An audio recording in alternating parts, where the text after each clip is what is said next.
Asanavičiūtė Gružauskienė. 61 pataisa bus. Prašau pristatyti pataisą numerį 60. Ačiū labai, gerbiamas Juozai. Tikrai daug paprašiau, kai jūs iš anksto pasakote, kokios pataisos mes galim pasiruošti ir išnaudoti savo laiką pataisai, o ne paieškai. Taigi, mano šita pataisa yra tikrai svarbi, kaip ir visos kitos, aišku, turėsiu dar svarbesnių, tai aš juos akcentuosiu, apie tai, kad vis dėlto LRT generalinis direktorių dėl nepasitikėjimo juo gali atleisti iš pareigų nepasibaigus jo įgaliojimų laikui tik tuo atveju, jeigu Seimo narės Agnės Širinskienės Katinas Nuodegulis išreiškė juo nepasitikėjimą.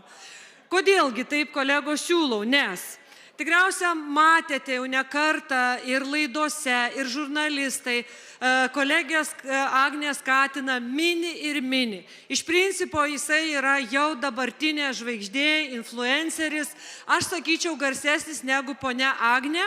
Ir dėl to žinau, kad Nuodegulis per įgaliotinę Agnę jos Facebook'e rengia konkursą dėl pataisų ir tokiu būdu buvo apklausta visuomenė. Aš įdėjau šitą pasiūlymą. Visuomenė, tarp kitko, sureagavo labai palankiai. Buvo daug patiktukų, netgi širdelių. Tai aš manyčiau, kadangi jūs neišklausėt ponios Agnės prašymo praeitą posėdį kreiptis į visuomenę jos nuomonės, tai ponia Agnė pati atliko Nuodegulio prašomą tą visuomenės nuomonės apklausą. Ir dėl to mačiau, kad mano šitas netgi tarp kitko daugiau sulaukė patiktukų negu Vitalijaus Gailiaus pasiūlymas.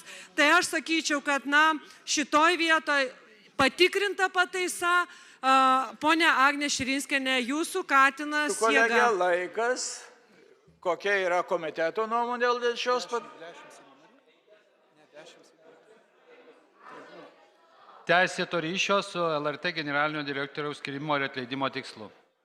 Ačiū. Ar yra 10 Seimo narių, kurie remia tą pataisą?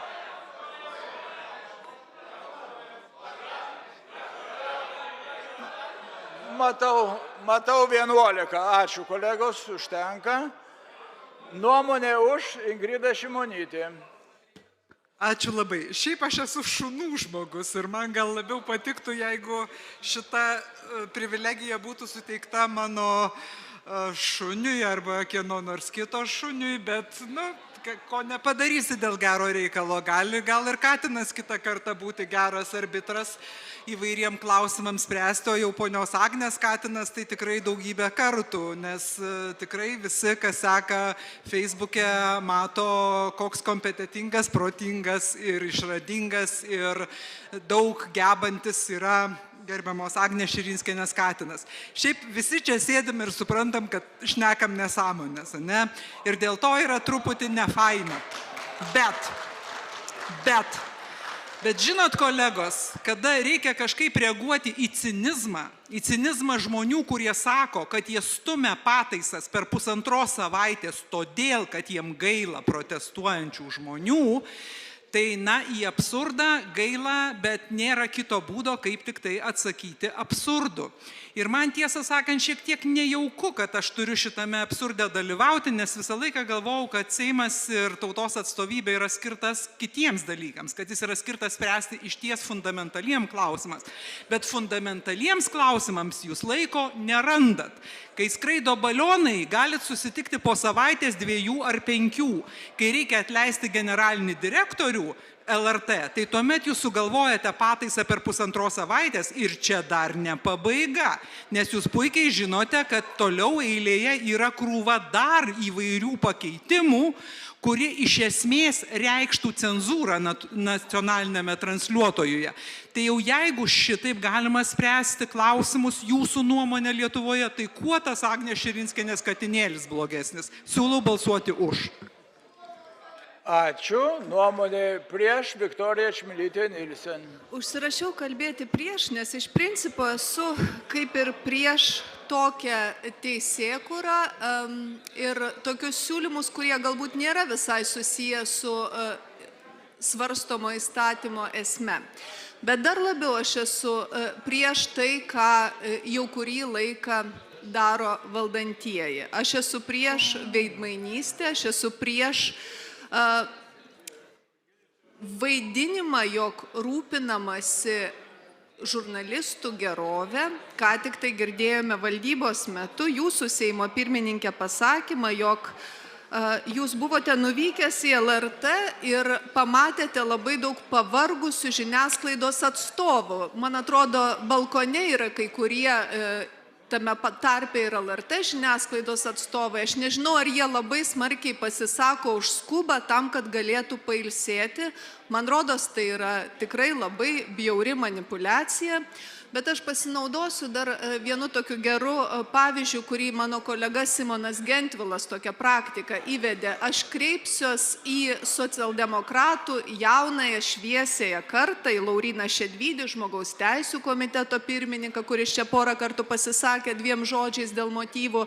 Ruslano Baranovo dabar nematau. Yra ir Ruslanas Baranovas. Tai kolegos, jeigu jūs manote, kad jūs šiandien darote gerą darbą, aš pasakysiu, kad jūs vykdote planą tokių Seimo narių, kaip pamenat tikriausiai Petras Gražulis, Valdemaras Valkiūnas, Mindaugas Puidokas. Dar 21 metais jie registravo rezoliuciją, kurioje išdėstytas jūsų pakeitimų turinys, kad LRT jiem nepatinka, nes paklausykite, jie reaguoja į tai, kad LRT nepalaiko didžiojo šeimos gynimo maršo tikslų. Todėl ją reikia pakeisti ir atleisti iš darbo generalinę direktorę. Sveikinu jūs su šios darbotvarkės įgyvendinimu. Nuomonės už prieš išsakytos. Prašom, sėdėti balsavimą.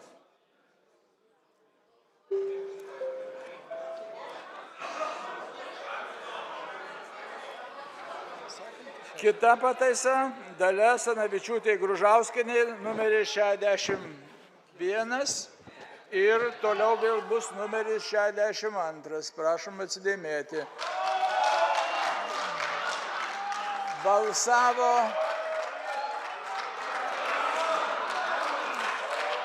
74 Seimo nariai, balsavo 74 Seimo nariai, 43 už, 23 prieš, susilaikė 8.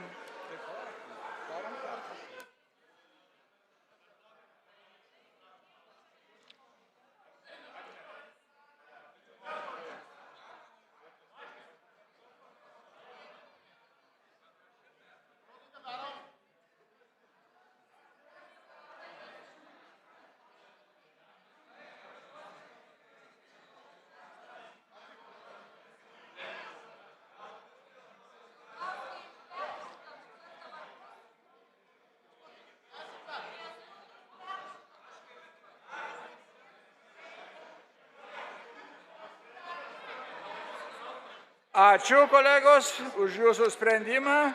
Kita pataisa numeris 61 pristato Dalia Asanavičiūtė Gružauskienė. Prašau, kolegė. Miela kolegė Agne, sveikinu, jūsų katinas tikrai žvaigždė ir dar kartą įrodo, kad kačiukai, šuniukai yra didžiausia aktualija šitam Seime. Nes teikiant ir nesutiksiu mielą Ingridą, nesutiksiu mielą Viktoriją, kad mes čia nerimtus dalykus darome, nes, ko gero, kitaip neįmanoma, kai atsitrenki lyg į sieną ir turi kalbėti apie tai, ko normaliom aplinkybėm tu nekalbėtum ir aš nekalbėčiau ir tokių nesiūlyčiau pakeitimų. Bet šitas pakeitimas vėlgi, aš manyčiau, susilauks nemažo dėmesio ir jisai kalba apie tai, kad